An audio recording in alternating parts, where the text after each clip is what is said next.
Atëherë përshëndetje zoti Memaj, faleminderit që pranuat ftesën. Si vlerësoni vendimin për uljen me 40% të transportit publik në Tiranë dhe në rrethe? Duke qenë rënja dhe ulja e autobusëve me 40% ka ardhur për shkak të mosreagimit nga institucionet përkatëse karshi kërkesave dhe takimeve që kishin. Ne me një periudhë kishim një takim me ministrin e infrastrukturës, ministrin e ekonomisë, përfaqësues ministrisë financës, kryetarin e bashkisë së Tiranës dhe na premtuar se do të kishim një takim të ditë për të dhënë një drejtim dhe një zgjidhje kësaj situate. Por ndaj takimi një periudhë deri tani nuk ka të asnjë reagim. Nuk na u tha që po punohet për diçka, nuk ka grupe pune që po merren me këtë pjesë, edhe ne na shtyru pas një mbledhje shumë gjatë në fakt me antarët e gjatë arritëm në konkluzionin që duhet të reduktojmë flotën e mjeteve me 40%.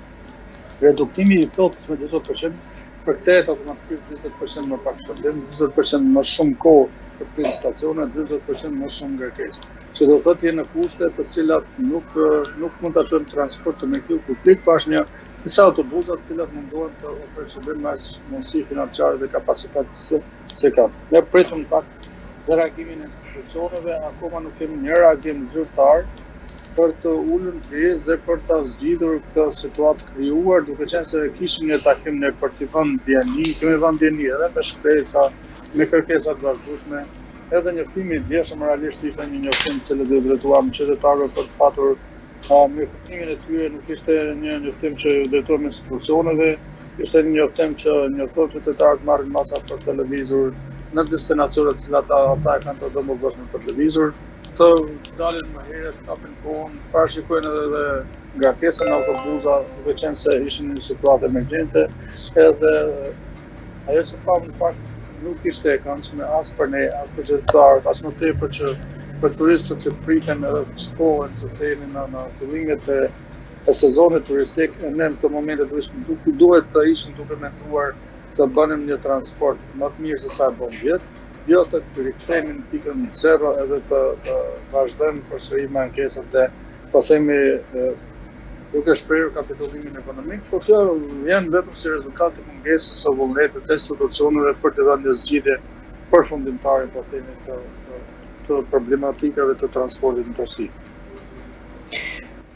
Cilat janë barrat kryesore financiare, karburanti, taksat si akciza, TVSH-ja apo taksa i qarkullimit që përheqojnë sektorin drejt kësaj krize? Taksa e qarkullimit është një taksë paditshme nga të ngerë fundi. Taksa e qarkullimit është një taksë e padrejtë për sektorin, duke qenë se është një taksë demotivuese dhe një taksë motivuese. Do të thotë që sa më shumë qarkullosh, aq më shumë do të paguash. Kundërshtim me ato për të cilën jemi licencuar, sepse ne jemi licencuar që qarkullim më shumë. Kjo është një taksë e padrejtë automatikisht do të hiqet. TVSH shitja është një taksë e cila duhet të reduktohet, siç e kanë edhe sektor të tjerë, po themi, as siç e kanë edhe vendet e rajonit, nuk mund të jetë një taksë me 20%, është edhe ngushëllimi i kategorive që udhëtojnë palas, që janë politika më afatgjata edhe të domosdoshme. Në kategoritë që udhëtojnë palas që kanë për njerëz të cilët ikën e marrin shërbimin e transportit publik, shteti është ai që duhet të subvencionojë këtë kategori. Përderisa ofrohet shërbimi, padyshim që duhet të ketë ndjenjë dhe mekanizma financiar nga institucionet. Por ajo që është kërkuar dhe më emergjente në këtë situatë që jemi është çmimi i karburantit për litër, duke qenë se nafta është rritur afërsisht me 60 apo 70 lekë më shumë. Pas përmendëm këto pjesët e këmbimit për shkak të importeve, për shkak të kosteve, për shkak të ndodhive politike që ndodhen në vendet e lindjes së mesme. Ne do të ishim të përgatitur, në fakt, duke qenë se kemi eksperiencën nga lufta e Ukrainës, do të ishim të përgatitur për një situatë tillë, do të kishim automatikisht mekanizma financiar. Po vinim deri në këtë pikë që të ketë një pezullim apo një reduktim të flotës mjeteve në shërbim më të keq, në shërbim të cilat do të qytetarët për operatorët që realisht e kanë si punë që merren 24 orë për të ofruar maksimumin e asaj që mund të ofrojnë, por a duhet përmirësohet, padyshim që duhet të ketë përmirësime të vazhdueshme, por në kohë krize, në kohë situata të paqarta gjeopolitike, operatorët janë në një hendak më financiar dhe nuk e dinë se sa do të rezistojmë nga sot deri nesër. Çfarë kërkojnë fiks operatorët nga shteti dhe sa e realizueshme është një skem kompensimi për karburantin në këto kohë që flasim? Është e realizueshme sepse kemi modelin e luftës së Ukrainës, u dham të subvencione nga 3 muaj, çmimin e karburantit për litër, kjo është më emergjente, pastaj politika më afatgjata është të vështirë shitje, taksa çarkullimit, rimbursimi i kategorive që udhëtojnë palës, cilat këto formë do të zgjidhen problematikën e transportit në tërësi.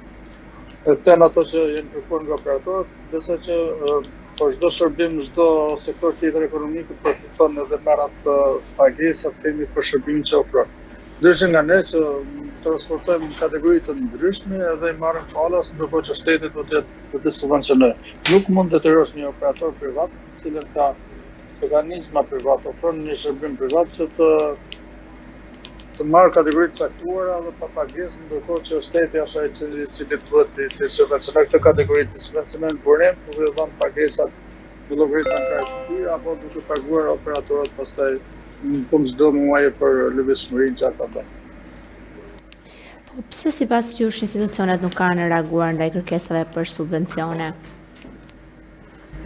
Aja pjesë që realisht institucionet me sa kuptojnë nuk e kanë marrë seriozisht situatën dhe krizën që cilën janë operatorët. Në çdo kemi thënë që është situatë e vështirë, ndoshta kjo i ka rrahur vesh në një formë që këtë punë kanë. Edhe në këtë formë nuk është zgjidhje, por ne paralajmëruam shumë saktë dhe shumë prekshëm takimin që kishim. Nëse nuk do të merrte parasysh, do të ishte automatikisht problem që operimi nuk do të funksionojë dhe do të kemi këtë gjendje që kemi sot me autobus më pak, me shërbim më pak, me shërbim institucionet duhet të marrin seriozisht kërkesat tona, se ndryshe nuk do të kemi transport publik në tërësi.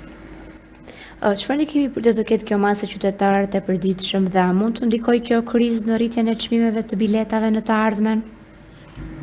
Shiko, ndryshe nga çdo sektor tjetër, çmimet e biletave nuk arrin të preken nga operatorët, por derisa janë të paracaktuara, pavarësisht krizave, rritjeve të çmimit të përgjithshme nuk ndryshohet çmimi i biletës, sepse ne në sektor të tjerë, nëse nuk ke lëvërdi ekonomike, nuk e shet dot 1 kilogram domate me çmimin e para krizës, ne tani sepse ke marrë më shpejt automatikisht janë ndryshe nga ne, se ne duhet të ecim me biletën e 2016-s, pavarësisht se të gjitha kostot janë rritur, do të përsëritur thash po me atë çmim. Ndërhyrja në çmim është e ndjeshme tek qytetarët dhe mendoj se nuk e prekin përderisa është kaq e ndjeshme, por ajo që duhet të bëhen të momentet subvencioni kësaj kategorie. Mendoni se kjo situatë mund të përshkallëzohet në një grevë totale të transportit?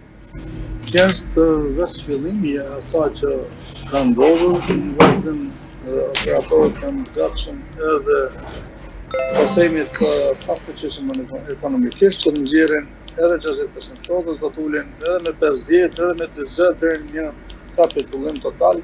Kjo nuk është kështnim, kjo është realitet të cilën e ballafaqon me çdo ditë, e kemi sqaruar çdo institucioni, e çdo vendimmarrësi të mundshëm për pjesën e krizës cilën është aktualisht transporti.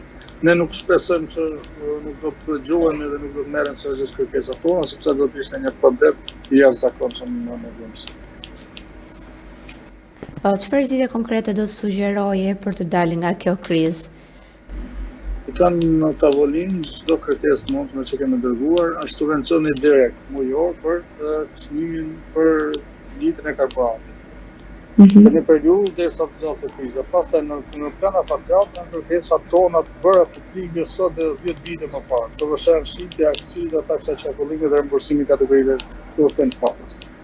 Nëse në vazhdim do kemi një ndryshim të madh të çmimit të naftos apo të kosteve të tjera operative të sektorit transportit, duhet të jetë me margë kostosh. Pastaj në total margja është rritur 10% i takon bizneseve të ambulojnë nga plani i tyre investimeve dhe plani parashikimit dhe plani biznesit, por nëse kalon në 10 apo 20 apo edhe më shumë, atëherë duhet të jenë mekanizmat shtetërore, do të ishte një zgjidhje afatgjat ose të ketë një pagesë çmimi për kilometër edhe qytetarët mund të kenë edhe falas, shtetit për sa kilometra do të bësh, ke apo s'ke pasagjer nuk do të shqetësohesh planën ekonomike, por ofron shërbimin edhe në fund për muaj pastaj shtetit kompenson për kilometrat e bërë.